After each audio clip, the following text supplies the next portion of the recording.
ministre de la Défense nationale inaugure à Nouadhibou le centre de commandement, de contrôle et d'information.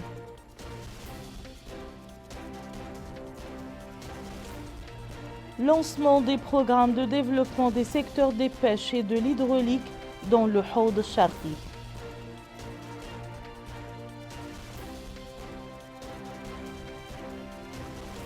Des membres du gouvernement procèdent à une série d'inaugurations à l'occasion de la célébration du 60e anniversaire de l'indépendance nationale.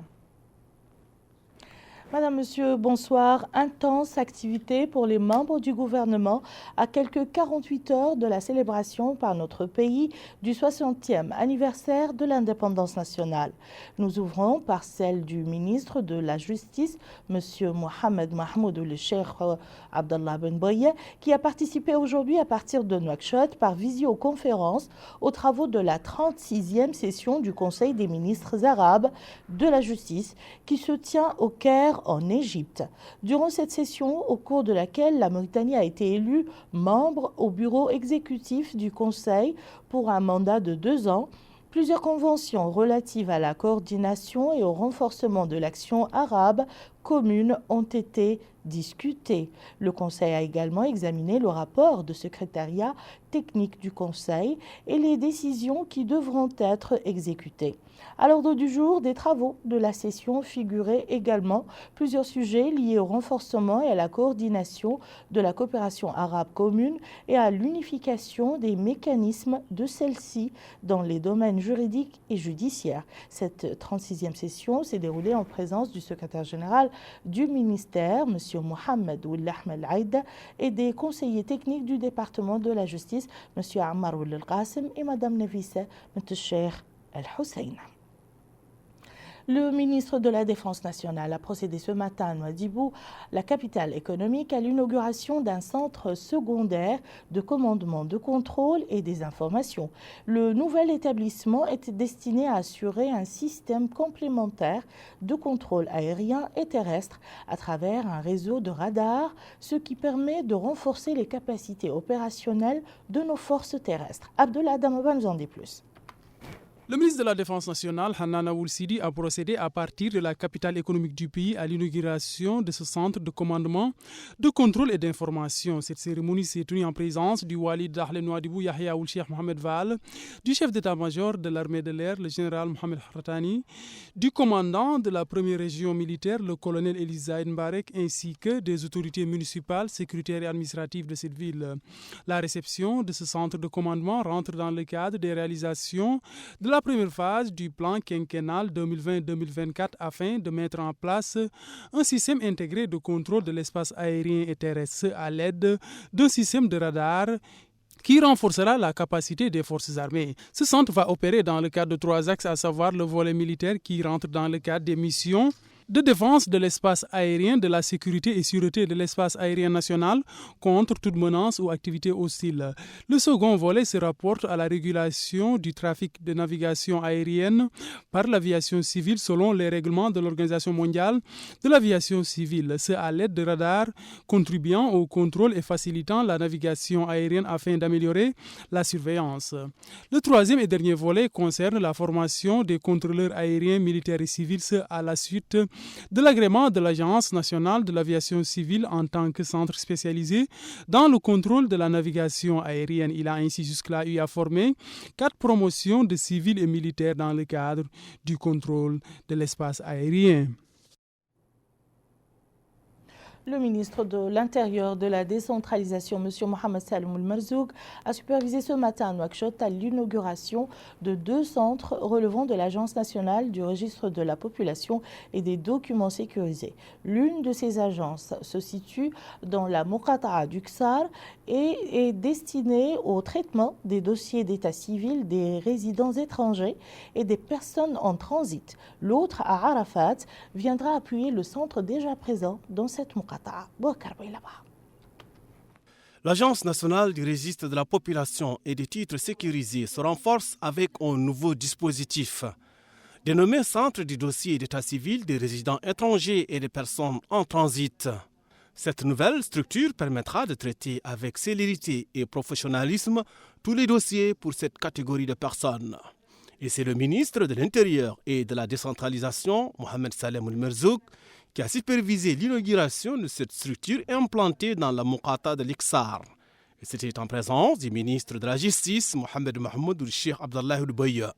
À cette occasion, l'administrateur, directeur général de l'Agence nationale du registre de la population et des titres sécurisés, Ahmed Al-Mokhtar Al-Bousseif, a indiqué que l'agence a réceptionné à ce jour 153 centres d'accueil de citoyens sur 168 centres en cours de construction dans les communes et les arrondissements administratifs. Il a annoncé que l'agence travaille actuellement à l'acquisition des équipements nécessaires pour connecter ces centres au réseau via la technologie satellitaire en vue de leur permettre d'offrir leurs services aux citoyens. Il a ajouté que la construction des centres d'accueil des citoyens en Riyad, Toujenine et Kifa, et au point de passage au kilomètre 55, a atteint des phases avancées et ils seront réceptionnés dans un proche avenir.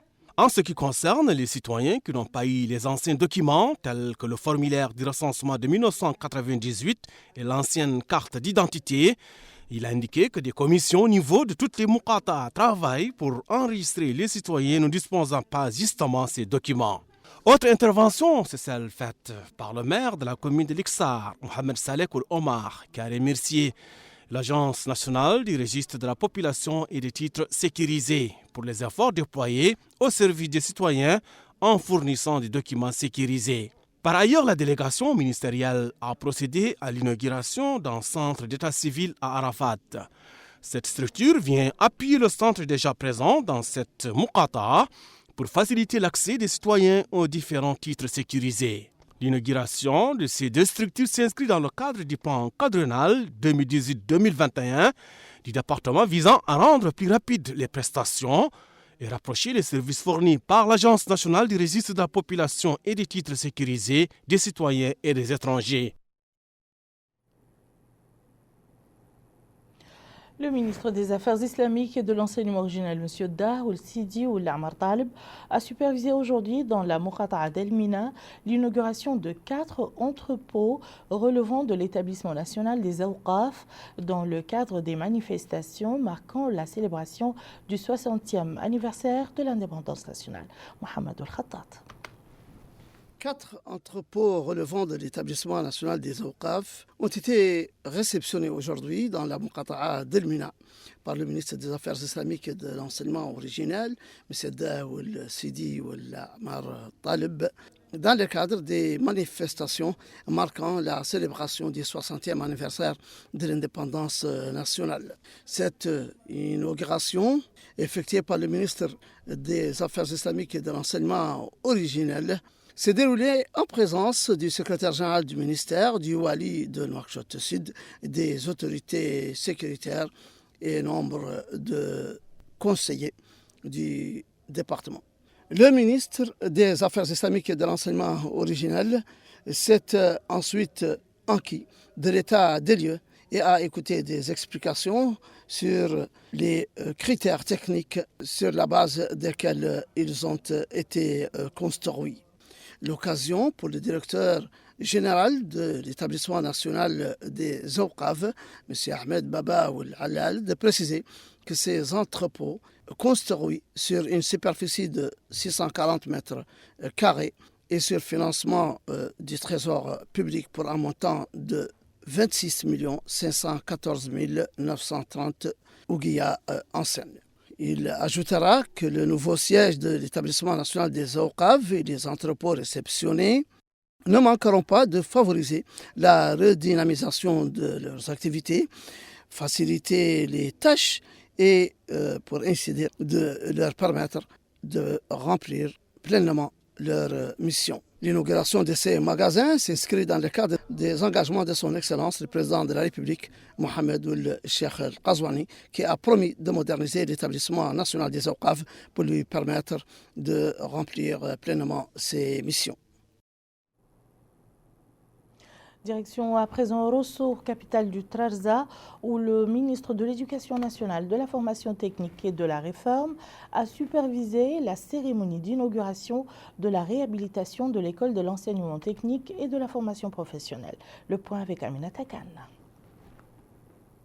L'école de formation technique et professionnelle de Rosso est une contribution dans la formation technique répondant aux besoins du marché de l'emploi.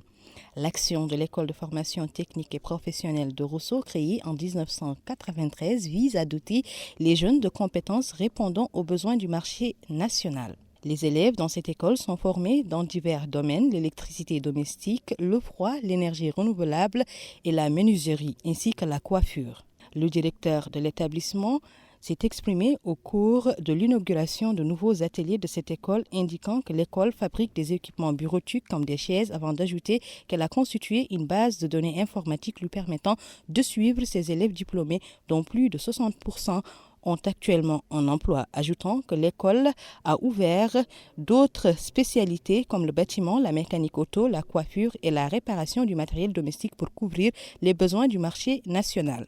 Lui succédant, le maire de la ville de Rosso a indiqué que cette école, où les élèves sont âgés de 17 ans, sont formés pour une durée de 2 ans ayant un niveau d'études situé entre la 4e année du collège et la 7e année du lycée, mais ils bénéficient également d'une bourse mensuelle et de fournitures, indiquant que cette nouvelle extension va sans nul doute augmenter les compétences chez les jeunes. Le ministre de l'Éducation nationale a coupé le ruban symbolique, donnant ainsi le coup d'envoi des activités de nouveaux ateliers. Mohamed Mel'ainin Wouleyi était accompagné lors de cette visite par le wali de la wilaya du Trarza, Moulay Ibrahim ou Moulay Ibrahim. Ils ont ainsi visité les différents ateliers et écouté des explications inhérentes au fonctionnement des nouveaux ateliers qui ont été inaugurés aujourd'hui et qui entrent dans le cadre de la célébration du 60e anniversaire de notre indépendance nationale. Autre activité ministérielle, elle se déroule à Nouadhibou, capitale économique du pays. C'est celle du ministre du Pétrole, des Mines et de l'Énergie qui a inauguré l'extension de la centrale électrique de la ville. Reportage signé Melika Nakli. À Nouadhibou, la société mauritanienne d'électricité Somelec renforce les capacités de la centrale électrique par l'installation et l'exploitation de 2 générateurs électriques d'une capacité chacun de 5,5 MW. Le ministre du Pétrole, des Mines et de l'Énergie, M. Abdesalem Mohamed Salah, a en présence du wali de Dakhlet Nouadhibou, procédé à la coupure du ruban symbolique d'inauguration de l'extension de la centrale électrique d'une capacité totale de 11 MW. La délégation ministérielle comprenait également le président de la région, le maire de la ville, les autorités administratives et sécuritaires, à visiter les installations qui visent à assurer la couverture en besoins électriques de la ville et l'accès aux services électriques. La cérémonie de lancement des activités de la nouvelle extension a été l'occasion pour le directeur général de la Somelec de souligner que l'achèvement de l'extension de la centrale électrique est intervenu à un moment où la ville connaissait un déficit structurel dans la couverture de ses besoins en électricité, ce qui rendait la population vulnérable et avait un impact négatif sur les activités économiques et sociales. Il a ajouté que cette extension a permis, en plus de la réhabilitation de 2 autres groupes électrogènes, de porter la production de la centrale à 33 MW au moment où la pointe de la demande en électricité dans la ville atteignait 27 MW. Le directeur général a indiqué que la ligne haute tension qui reliera Nouakchott à Nouadhibou, ainsi que la centrale éolienne de Boule-Noire d'une capacité de 100 MW, dont les travaux touchent à leur fin, permettront de renforcer et de sécuriser la couverture des besoins en électricité de la ville à moyen et long terme, ce qui ne manquera pas de stimuler l'investissement dans cette région prometteuse. Le directeur général de la Somelec a passé en revue certains projets en cours visant à promouvoir le développement de l'ensemble du système d'approvisionnement en électricité au niveau national, afin de généraliser l'accès aux services d'électricité et d'accompagner dans les meilleures conditions possibles le développement du pays. De son côté, le député maire de la ville, M. Qassem Oulbelali, a quant à lui souligné que cette extension, qui entre dans le cadre des engagements du président de la République, aura un impact direct sur la résolution du problème de l'électricité dans la ville, ce qui se répercutera positivement sur la population, ainsi que sur les investisseurs nationaux et étrangers dans la capitale économique. Le maire a demandé à ce que la disponibilisation de l'électricité puisse toucher également certains quartiers de la ville qui en sont privés, en plus d'un appui à l'éclairage public afin que tous les espaces publics, dont les marchés, en soient pourvus.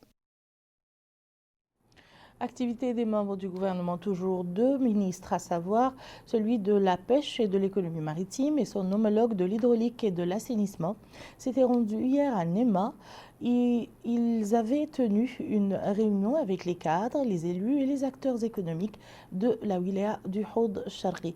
Une réunion consacrée à l'examen des programmes de développement de leurs secteurs respectifs. Plus de précisions avec Garmi Taketti.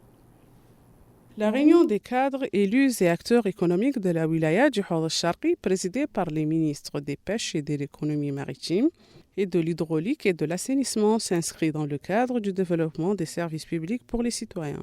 Les ministres des Pêches et de l'économie maritime, Abdelaziz Ouldahi, et de l'hydraulique et de l'assainissement, Sid Ahmed Mohamed, ont passé en revue dans leurs interventions les politiques menées par leur département en faveur des populations du Houd Sharqi. Dans un mot prononcé pour l'occasion, le ministre des Pêches et de l'économie maritime, Abdelaziz Ouldahi, a précisé que le gouvernement s'emploie à atteindre l'autosuffisance du pays, notamment dans le domaine des produits de base, en essayant d'exploiter au mieux les énormes ressources du pays. Le ministre de l'hydraulique et de l'assainissement, Sid Ahmed Mohamed, quant à lui, a déclaré que son département s'emploiera à approvisionner 8000 localités dans le cadre d'un programme ciblant les communautés de plus de 300 habitants. Les intervenants ont exprimé leur satisfaction pour ces visites prometteuses au développement de leur wilaya, indiquant que la wilaya du Houd Sharqi regorge d'énormes ressources capables de la rendre autosuffisante. La réunion s'est déroulée en présence du président du conseil régional du Houd Sharqi et du maire de la commune de Naama. Le Houd Sharqi, quant à lui, a accueilli 3 membres du gouvernement, à savoir le ministre de l'Équipement et des Transports, en compagnie de son homologue de l'Habitat et de l'Aménagement du Territoire, qui ont visité la digue de protection de la ville de Bassiknou contre les inondations, et le ministre de l'Hydraulique et de l'Assainissement, qui a supervisé le lancement des installations hydrauliques pour approvisionner en eau potable plusieurs localités du Houd Sharqi. Bokar Baylabah. La ville de Bassiknou dispose désormais d'une grande digue de protection suite aux inondations qui ont frappé la ville durant l'hivernage. C'est dans ce contexte que le ministre de l'Équipement et des Transports, Mohamedou Ahmedou Mohamed, la ministre de l'Habitat, de l'Urbanisme et de l'Aménagement du Territoire, Khadija Mintouboka, et le ministre de l'Hydraulique et de l'Assainissement, Sid Ahmed Mohamed, ont inspecté la digue de protection contre les eaux de ruissellement. Long de 4 mètres, large de 2 mètres et haut de 2 mètres, ce dispositif sera renforcé en permanence pour s'inscrire dans la durée. Pour rappel, l'État a mis en œuvre un comité interministériel chargé des situations d'urgence à travers des mécanismes de prévention et d'intervention rapide. Cela se traduit par la construction des routes, des ponts et des digues de protection. Autre ministre en visite au Houd Sharqi, c'est celui de l'hydraulique et de l'assainissement. Sid Ahmed Mohamed a supervisé le démarrage d'installations hydrauliques dans les capitales des communes de Bangou, Adelbagrou et Amorge. Les différentes localités avoisinantes sont désormais alimentées par l'eau potable de la nappe de Har. Ces réalisations hydrauliques permettront à l'accès à l'eau potable, un rêve longtemps caressé par les populations locales. Les résultats du Conseil des ministres ont été commentés hier par le ministre de l'Enseignement supérieur, de la Recherche scientifique, des technologies, de l'information et de la communication, porte-parole du gouvernement, Sidi Ould Salem, lors d'un point de presse. Abdelrahman Hamaden nous en dit plus. Commentant les résultats du Conseil des ministres, les ministres de l'Enseignement supérieur, de la Recherche scientifique et des technologies de l'information et de la communication, porte-parole du gouvernement, Sidi Ould Salem, a indiqué que le Conseil a examiné et approuvé un projet de décret portant approbation d'une convention d'établissement entre notre pays et la société GDM AgriConcept Sarl, précisant que cette entreprise a investi un montant total de 628 millions de nouvelles ouïas dans le fourrage. Il est attendu que ce projet établi dans la zone de Kermessène crée au moins 268 nouveaux emplois. Pour le ministre, il s'agit d'un investissement important. Le gouvernement, a-t-il dit, encourage ce type d'initiative qui concourt au développement local. Dans la série questions-réponses, le ministre, interrogé sur un éventuel retour aux mesures draconiennes adoptées aux premières heures de la COVID-19 en Mauritanie, estime que pour l'heure, cela n'est pas d'actualité. Il soutient cependant qu'il est nécessaire que tout le monde observe scrupuleusement les mesures barrières afin de limiter la propagation du virus. S'il est vrai que les chiffres s'affolent Dans le reste du monde, en Mauritanie, malgré une hausse constatée dernièrement, la situation reste stable. Le porte-parole a par ailleurs rassuré sur le fait que les autorités prendront leurs responsabilités si d'aventure la situation évolue. En ce qui concerne l'orientation de nouveaux bacheliers, le ministre a souligné que la plateforme a été clôturée il y a à peine 3 jours. Normalement, d'ici la semaine prochaine, les milliers de nouveaux étudiants seront orientés dans les différentes universités et instituts d'enseignement supérieur du pays.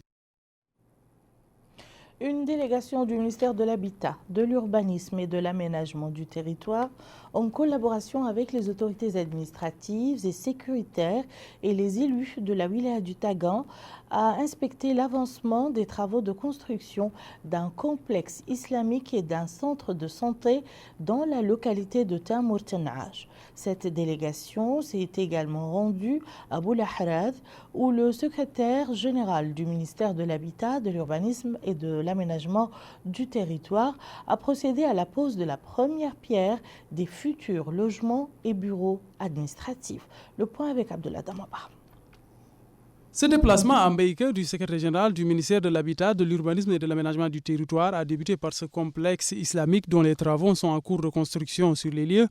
Ahmed Ould Dahi, secrétaire général de ce département ministériel, a reçu des explications détaillées de la part de la responsable de la société ISCAN en charge de cette opération. Ensuite, il s'est rendu au sein de ce centre de santé et ainsi il a donné des instructions se rapportant à la livraison de ce chantier dans les délais. Il a aussi fait part de sa satisfaction après cette visite de suivi des chantiers en cours de construction sur place. Il a aussi insisté sur le respect des cahiers de charges et la livraison de ces différentes infrastructures dans les délais. Quant à la directrice adjointe de la société ISCAN, Madame Maria Mint Bamba, elle a rappelé les différents ouvrages en cours de construction, à savoir notamment un complexe islamique comprenant une mosquée, une mahadra, en plus d'une résidence pour l'imam et d'un centre de santé d'un coût global estimé à 298 millions de l'ancien Oukia. Toujours dans le cadre de cette visite du secrétaire général du ministère de l'Habitat, de l'Urbanisme et de l'Aménagement du territoire, il a dans cette optique procédé à la pose de la première pierre du siège du centre administratif du regroupement de Makara et Boulaharaj au niveau de la Boukhata de Barkewol. Cette cérémonie s'est tenue en présence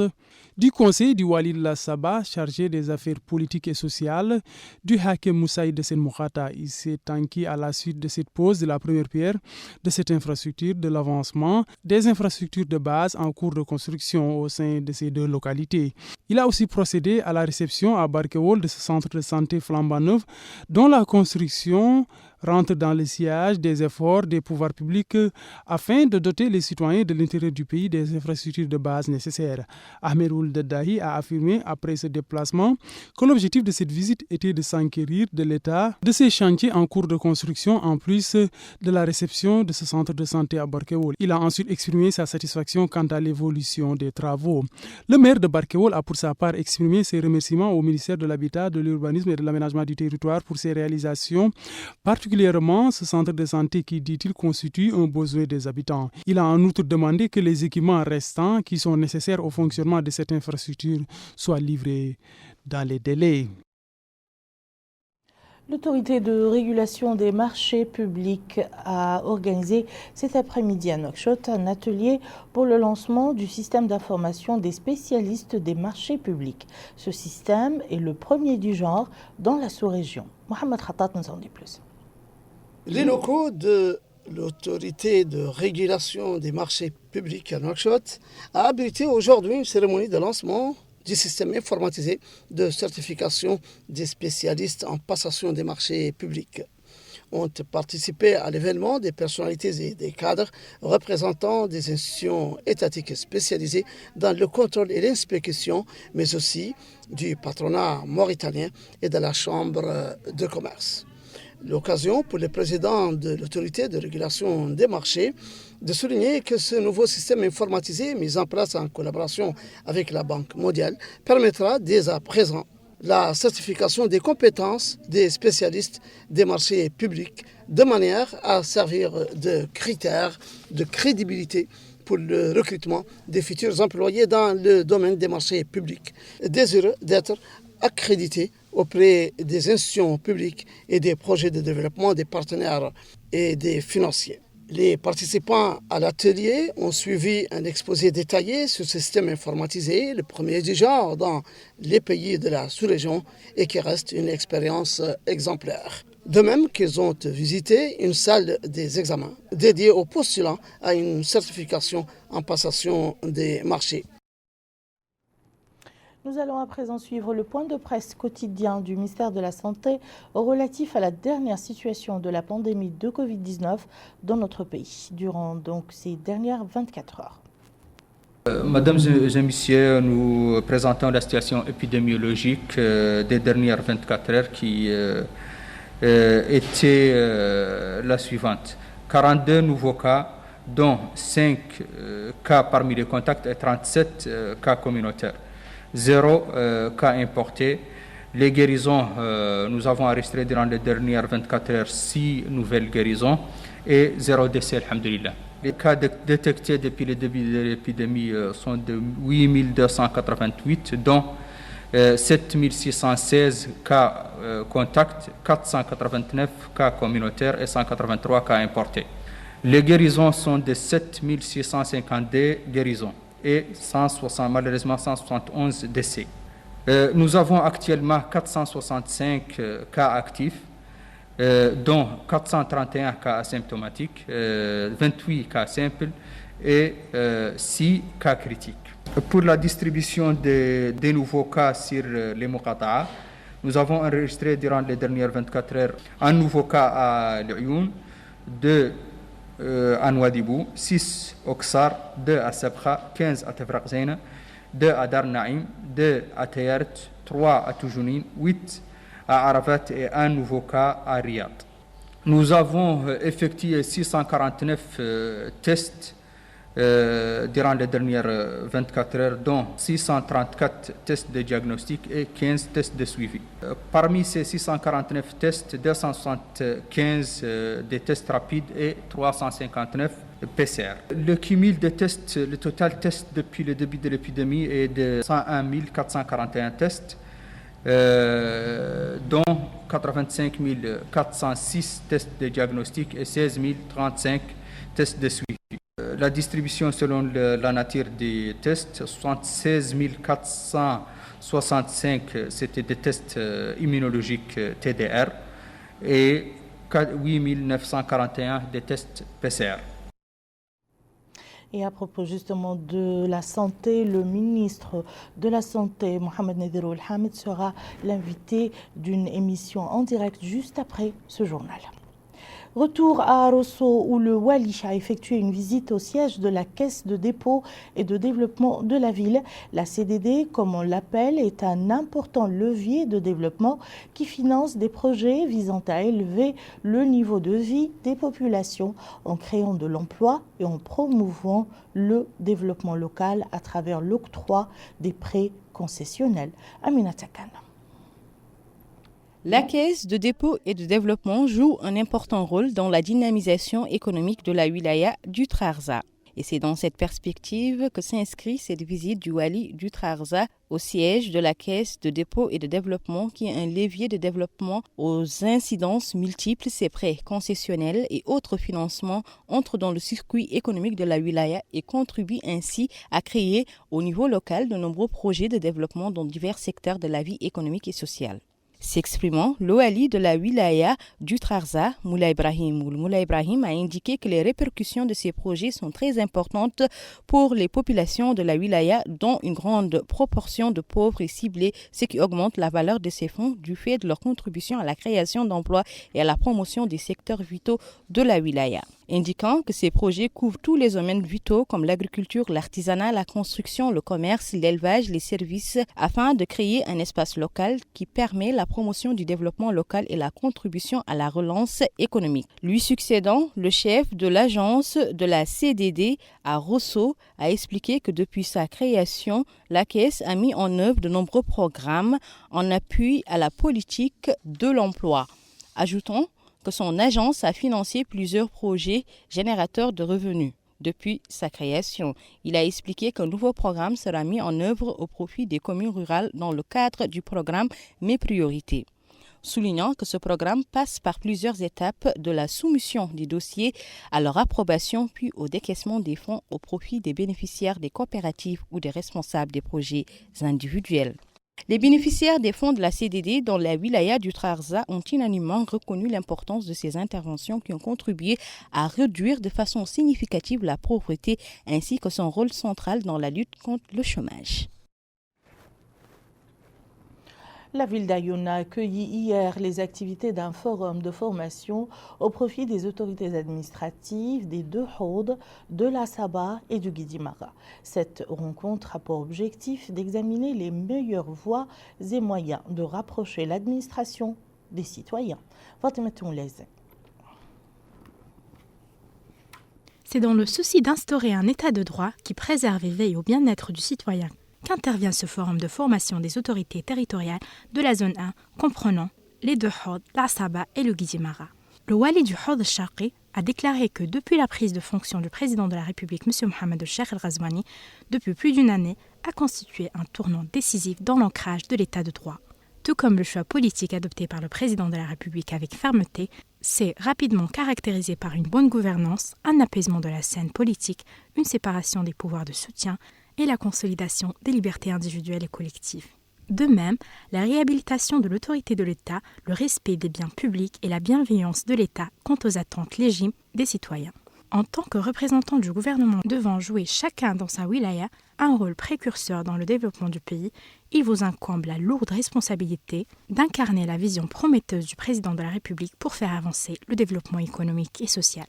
Le président du conseil régional de la wilaya de Haut al-Gharbi a quant à lui souligné l'importance de cet atelier, rappelant que la décentralisation est une culture à laquelle nous devons adhérer parce qu'elle implique la participation du citoyen dans la gestion de ses affaires courantes. Le maire de la commune d'Ayoun a versé dans le même sens, soulignant que le dialogue et la confrontation des idées permettent d'aider l'administration à mieux servir le citoyen. L'atelier s'est déroulé en présence des représentants du ministère de l'Intérieur et de la décentralisation et d'experts dans la décentralisation et le développement local.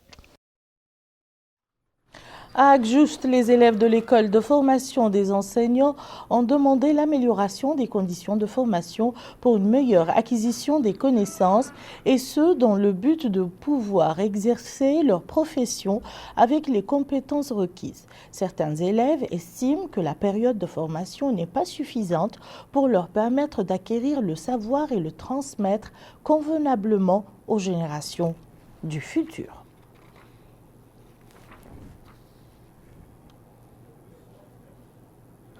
Le parti Rassemblement national pour la réforme et le développement Tawassul a organisé aujourd'hui à son siège une conférence de presse au cours de laquelle il a présenté un document intitulé « Notre vision de la réforme pour une mutation consensuelle ». Le parti a rappelé à l'organisation d'un dialogue politique sérieux qui élimine les différences et aide à réaliser l'unité nationale et le développement souhaité, indiquant la nécessité de saisir l'opportunité de l'atmosphère politique apaisée que connaît le pays actuellement. Au cours de ce séminaire, le parti Tawassul a présenté sa vision politique future, œuvrant à la réforme et à répandre la culture de la consultation. Le conclave a vu la participation de personnalités politiques, notamment le chef de file de l'opposition démocratique, des leaders de partis politiques, des juristes, des hommes d'affaires et les adhérents du parti. Ainsi prend fin ce journal. Je vous en rappelle les principales informations. Le ministre de la Défense nationale inaugure à Nouadhibou le centre de commandement de contrôle et d'information. Lancement des programmes de développement des secteurs des pêches et de l'hydraulique dans le Haut al-Sharqi.